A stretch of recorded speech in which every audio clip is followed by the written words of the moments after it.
Hello everyone, कैसे आप सब लोग। आई होप कि आप लोग ठीक होंगे।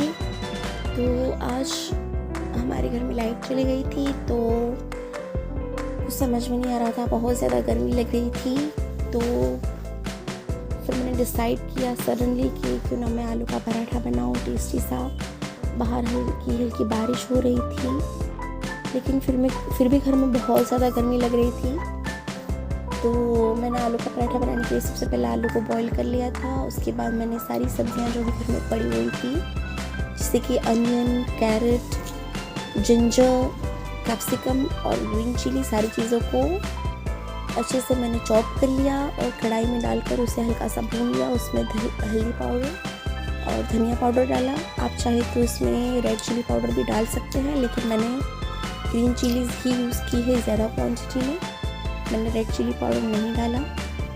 तो इस तरीके से मैंने सिंपल सा बनाया था। और जो भी फीलिंग है आलू के पराठे की, वो तो ये बहुत ही ज़्यादा हेल्दी रहती है, क्योंकि मैंने इसमें ज़्यादा हो सके उतनी वेजिटेबल्स डाल दी है। और लास्ट में मैंने उसके अंदर धनिया पाउडर डाला और उसे अच्छे से मिक्स करके मैंने ठंडा करने के लिए रख दिया था।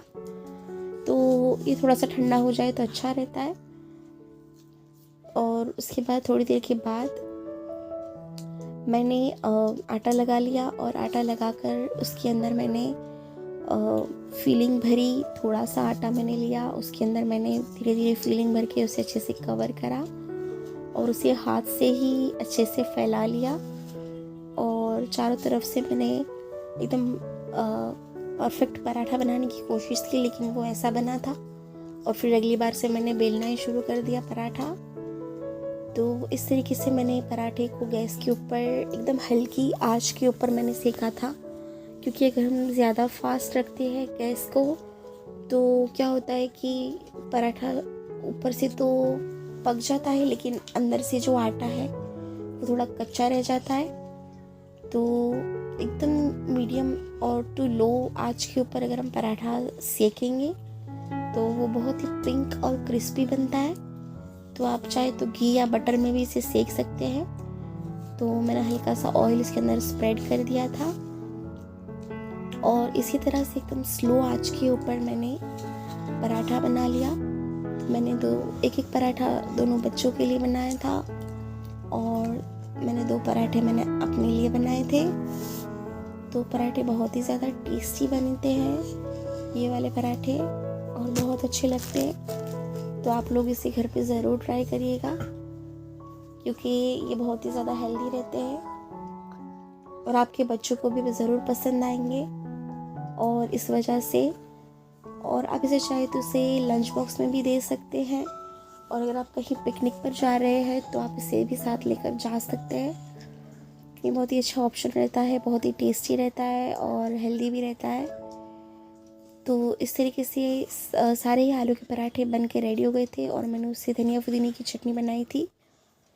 तो धनिया पुदीने की चटनी बनाने के लिए मैंने सबसे पहले धनिया के पत्ते, पुदीने के पत्ते, 2 ग्रीन चिली और थोड़ा सा 8-10 गार्लिक लिया था मैंने।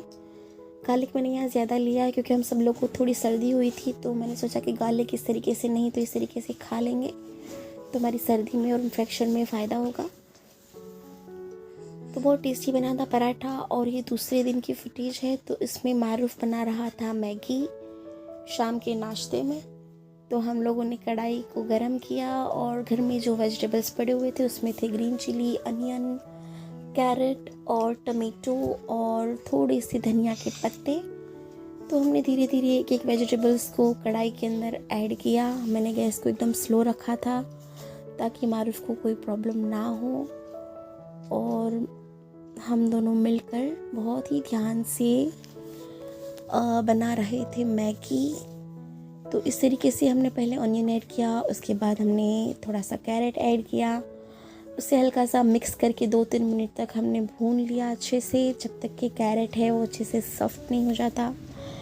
उसके बाद हमने उसके अंदर डाल दिया टमेटो और ग्रीन चिली। तो मारो बहुत ज़्यादा एंजॉय कर रहा था मैगी बनाना, उसे बहुत ज़्यादा अच्छा लगता है। तो ये देखिए, इसी तरीके से हमने बाकी की सारी सब्जियां भी डाल दी धीरे से। और जो मैगी का मसाला होता है वो मैंने सारी मैगी इसके अंदर से निकाल कर एक तरफ इकट्ठा कर लिया था ताकि मारूफ को आसानी हो जाए मसाला ऐड करने के लिए। और थोड़ा सा सब्जियां भुनने के बाद हमने वो जो मसाला था मैगी मसाला वो भी ऐड कर दिया। और मैंने सिर्फ सब्जियों के जितना हल्का सा नमक उसमें ऊपर से ऐड किया था, बाकी और कोई चीज़ ऑयल ऐड नहीं की थी। और उसे अच्छे से मिक्स करके हमने मसाले को भी 1-2 मिनट भून लिया। और उसके बाद हमने उसके अंदर लगभग 1 बड़ा गिलास भर के पानी डाल दिया, क्योंकि हमने बनाई नहीं थी 4 मैगी के पैकेट्स, तो उसके लिए हमने 1 गिलास पानी डाला। और उसके बाद मुझे थोड़ा सा कम लग रहा था तो मैंने थोड़ा और पानी अंदर ऐड कर दिया। और जैसे ही पानी उबलने लग गया था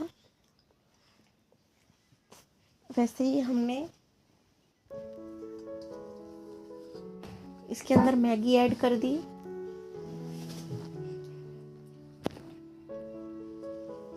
तो आप लोग देख सकते हो वीडियो में।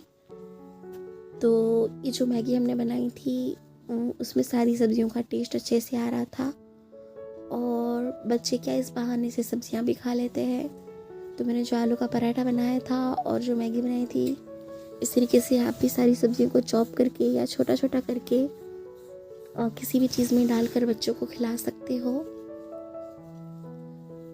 तो ये देखिए, मारूफ को बस अच्छे से चम्मच हिलाना था। उसे बस ऐसा लगता है कि चम्मच हिलाना ही कुकिंग करना होता है। तो ये देखिए पानी उबल गया था तो हमने मैगी भी अंदर ऐड कर दी। और लगभग 10 मिनट तक मैगी को हमने उबाल लिया अच्छे से। जब तक कि मैगी अच्छे से गल नहीं जाती है तब तक हमने उबाल लिया उसे। और फिर हम लोग मैगी खाने के लिए बैठ गए। तो मैगी बहुत ज़्यादा अच्छी लग रही थी मारूफ को। उसे लग रहा था कि मैं इतना अच्छा बना लेता हूँ, लेकिन उसने ऐसा भी बोला कि मम्मा मैगी इसलिए अच्छी बनी क्योंकि आपने मेरी हेल्प की थी। तो इसलिए हमने बहुत इन्जॉय किया और बहुत ही अच्छे से हमने मैगी को पेट भर के खा लिया। उसके बाद हम लोग बाहर थोड़ी देर वॉक के लिए गए थे और फिर हम लोग घर में आए और हमने ईशा की नमाज़ अदा की और इसके बाद हम लोग सो गए। तो अगर आपको ये वीडियो पसंद आया हो तो प्लीज़ वीडियो को लाइक शेयर एंड सब्सक्राइब ज़रूर करना और प्लीज़ हमें सपोर्ट करना। हमें बहुत ज़्यादा ज़रूरत है सब्सक्राइबर्स की, तो आप हमारी हेल्प कर सकते हो। Thank you.